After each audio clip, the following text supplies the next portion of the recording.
So welcome to the first episode of my coolest toys, which is going to predominantly focus on the 80s and 90s, which is pretty much when I grew up. But this is the Hornby R.793 king size electric train set, which is pretty much the first big toy that I got as a child, which was issued in 1980. As you can see, it's pretty decent. I was very excited as a kid to get this and played with it throughout my life. Happen to still have it, so I thought we'd start with this one. So there's this big box, and it's like a milk tray, basically, right? So it's got a top layer, and then this is the coolest part. This is like the modern train of the day in 1980, right? So this is the diesel. It pulls everything else around. It just looks a bit of a beast. To be honest, I was never that bothered about it. I like the steam trains a little bit more. I just didn't know enough about trains. Neither do I today. But this is the bit where it links onto the freight or the passenger train, and it pulls around. And then you set this on its way. So it's kind of has these angular wheels that go around the track, so you can turn around corners and stuff. But I don't really know much more about it than that. It's just something that I didn't really use. I'll get to the steam trains in a bit, but this is like the haulage stuff. And this is a moment like where I'm kind of like a kid and just showing the cool stuff, toys that he's got. I used to put milk chains in this. Didn't work. Stand them up, they'd fall over straight away, these tiny little things. And then I'll try and put it in this other one, which is Bolsover. Doesn't even make sense because this is like from a colliery, so it's like taking coal and coke about, which is like sort of burning fuel. So never had milk chains in it, but you know, when you're like 4 years old, you don't care, do you? Stick any old thing in there. This was a bit of a favourite of mine at the time because this was Smith's Crisps, and it was like a real thing that I'd seen. So I used to use this all the time and pretend I was delivering crisps. Shell had this. It was different in one of the other sets, I think, which I was always a bit jealous of. I think they had Gulf Petrol, which I saw a bit more often. So Shell's a bit boring, just yellow, got red thing on it. It's nowhere near as cool as this McVitie's tractor. Freight train thing. The only thing I'm a bit confused about, it's got this hole in the bottom of it, which I'm not sure whether that's for display purposes, but it's just a bit more striking. And again, like I just connected with it as a kid because it had McVitie's biscuits, and I ate McVitie's biscuits, so it made sense. And then I say there's this hole. Also, I noticed on this it says made in England, where everything else says made in Britain. So I don't know whether McVitie's, which ironically sounds a bit Scottish, make a big point about being made in England. I don't know, but there you go. This bit was always a bit confusing, but it's basically a brake car. I don't know what that actually means, but I think it just goes at the end of the train and helps it slow down. I don't know how, and I never used it because it looked boring. But what I thought was cool about it, only thing I thought was cool about it, was all the details that are in it. I think that's the thing about Hornby, is that all the details just make it a little bit more realistic and just interesting. This is how it worked. These it probably still works like this today, to be fair, but these little contacts are connected to the power unit and fed electricity into the track, and that forced the train around. It was really simple because this is one of the control units, and as you can see when I finally get the wire off it, that is it's just that's off. Turn to the right, it's on fast. Turn to the left, it goes reverse fast, and that's about it. And that's another thing I liked about it. It's like, as even as a kid, I just got it because it was just so simple. I don't know about the safety standards in 1980 though, but this looks a bit like a bit of a death trap with those bare wires. But more on that in a bit.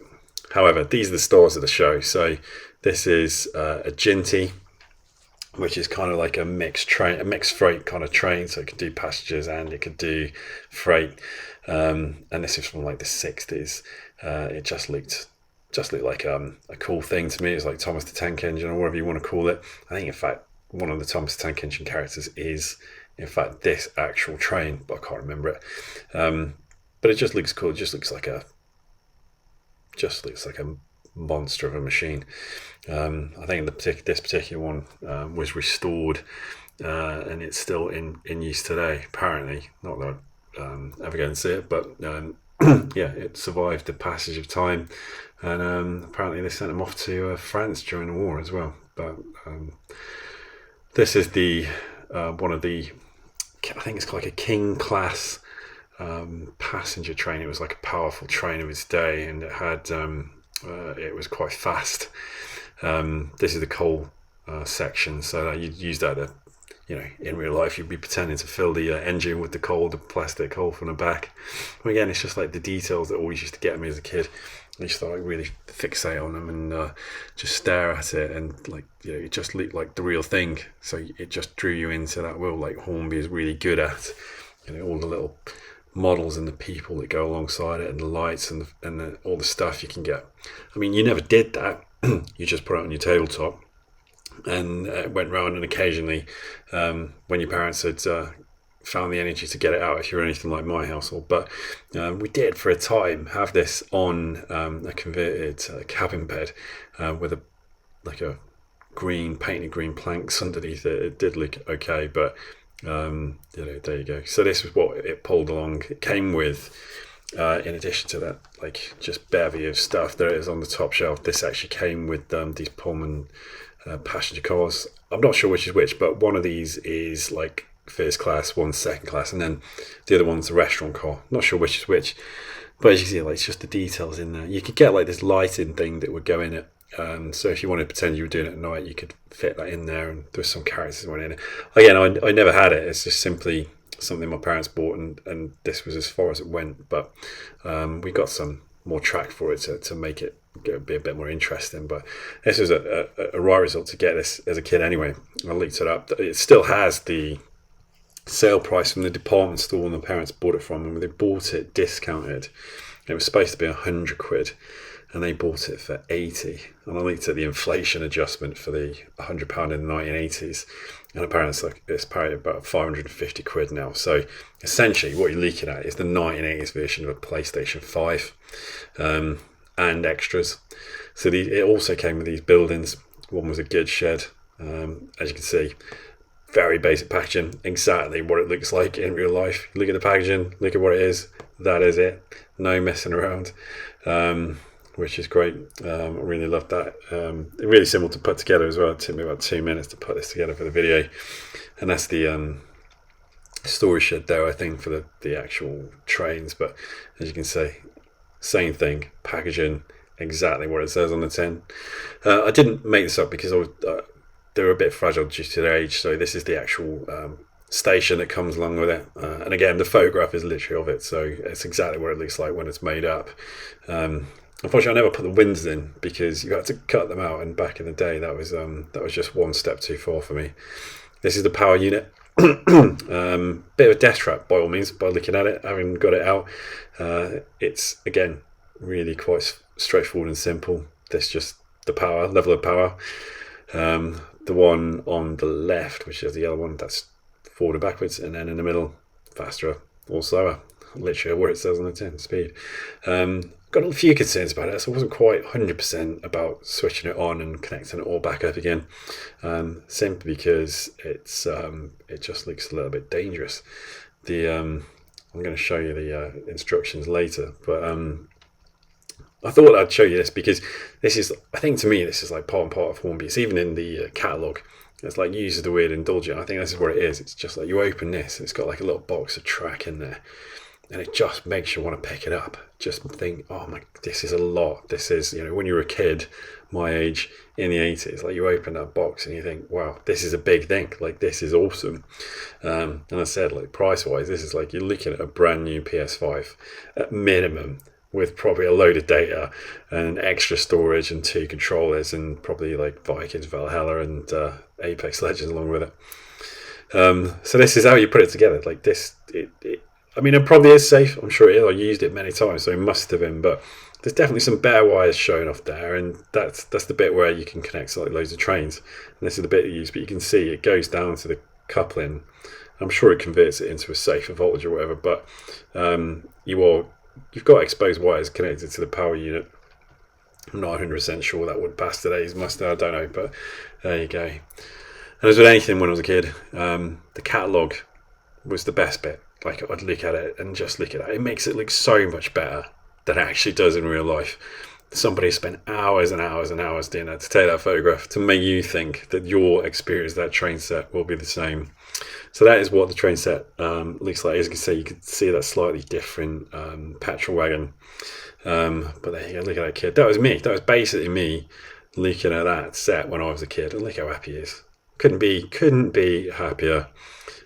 Because he's probably in the studio looking at that awesome model, as opposed to how it really looks, which is like this at best. And as assuming you didn't go absolutely crazy when you were putting it together, which it did take quite a while to put together, and then to match it up.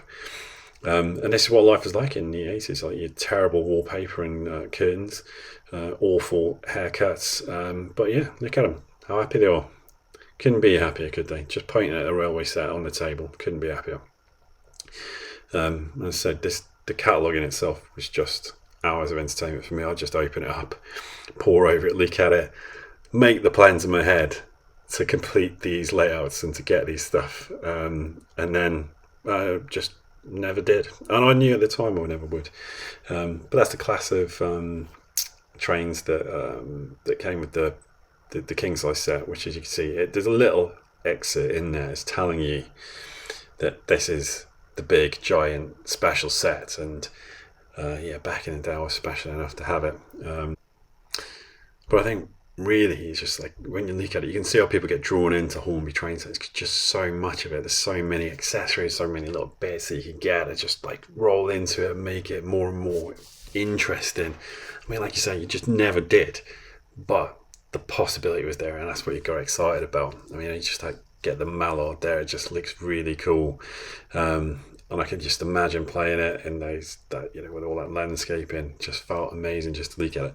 And again, you know, never went any further into it. This is my one and only train set. And I say I only include it on the channel because it was my first like proper toy. I'm not sure if my dad got it for me or for him, but ostensibly it stayed with me, and it is a cool thing. I never got, as I said, I never got anything else Hornby wise ever again. You know, just the bits that went along with this, a couple of bits extra, but you know, that was it. And I was into, you know, spacecraft, sci-fi, battle piece, team man, Starcom, just like any other kid. But this is it. I'm going to start it with this simply because it just has an important memory for me, and this is where like my interest in the toys when I was a kid started. As an only child, like, you know, having really good toys was important, and this was a good one. So here it is, cool toy from 1980s, absolutely legendary train set. Recently sold online, apparently at an auction for 120 quid. So in terms of that, it made a massive loss, but who cares?